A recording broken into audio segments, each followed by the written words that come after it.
The old adage, be careful for what you wish, you just might get it, has never been more pointed than it is today for security executives. You see, for so many years, we were forced to live with rough, grainy video footage that at its best was passable, and unfortunately the norm was that it was barely usable. Today, however, technology commoditization has set in.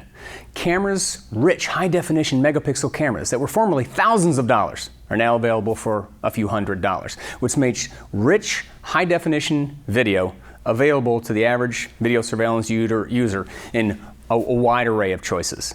Not only that, but video is now being requested to be held for longer periods of time to cover the business against a wider range of risk. So better quality video from more cameras for a longer time. That's all goodness, but that in itself has led to another problem: the storage explosion. The fact is, these cameras produce much richer video streams, which take much more storage. And to hold that for longer periods of time is creating a very long problem, because the longer I keep the video, the higher the cost.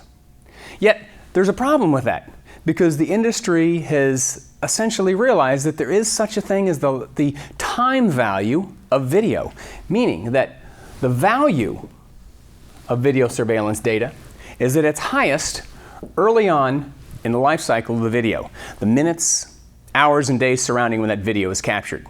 Think of the example of a bank. Cameras around the lobby protecting against theft, violent crime. That bank realizes within minutes, hours, at most a day, that it hasn't been robbed. That means its high risk period is passed within a very short time frame. It then moves into a more moderate risk period, where it's protecting against things such as employee theft and employee pilfering. Over time, it moves into a low risk period, slip and fall claims, regulatory compliance.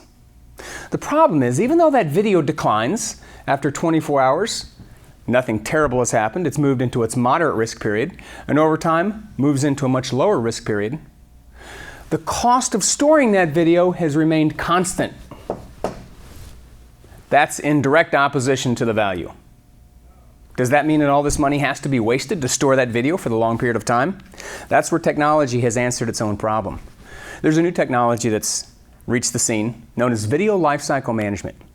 Literally the ability to compress video over time as it becomes older, less relevant, less valuable to the business. Imagine that same bank executive setting a policy that says, after 24 hours, if there's been nothing untoward that has happened, compress that video down to 1/3 of its original size. Because now I don't need that rich HD quality image. I'm protecting against a more moderate risk, so I can have a standard quality image. And keep that video at that footprint for 30 days. After 30 days, I've had no employee pilfering or employee theft or misbehavior.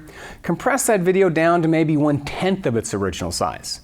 And keep it that way for 6 more months to protect me against regulatory claims, workman's comp issues, etc.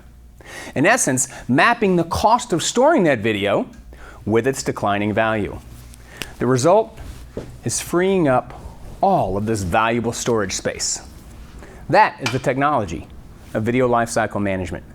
The ability to compress stored video over time as it becomes older, less relevant, and less valuable to the business, thereby returning large amounts of cost and infrastructure back to the business to be used for more cameras, biometrics, analytics, more guards, or raises for the security staff. Video lifecycle management, technology's own answer to the problem that technology actually created.